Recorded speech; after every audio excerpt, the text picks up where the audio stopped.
আজ বানাবো মাছের মাথা দিয়ে লাউয়ের তরকারি। প্রথমে লাউগুলো খোসা ছাড়িয়ে কুচি কুচি করে কেটে নিলাম, আলু কেটে নিলাম, কড়াই বসিয়ে একটু জিরে ভেজে নিলাম, সেটা মিক্সারে দিয়ে পিষে নিলাম। কড়াইয়ে তেল দিয়ে দিলাম, জিরে তেজপাতা শুকনো লঙ্কা ফোড়ন দিয়ে আলুগুলো দিয়ে দিলাম, একটু ভাজা ভাজা করে নিয়ে তারপর লাউ দিলাম। লাউগুলো খানিকক্ষণ নাড়াচাড়া হওয়ার পর একটু হলুদ দিলাম, একটু নুন দিলাম,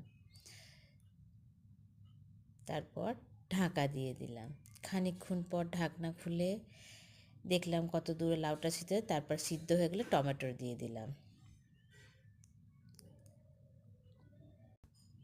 তারপরে একটু মিষ্টি দিয়ে দেখলাম সিদ্ধ হয়ে গেছে, ওগুলো মিষ্টি দিয়ে দিলাম,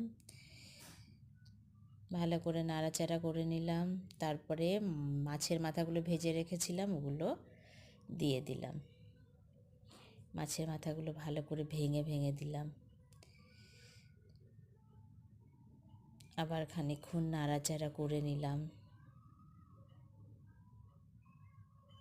তারপরে লাস্টে ধনেপাতা ছিটিয়ে প্লেটে পরিবেশন করে দিলাম।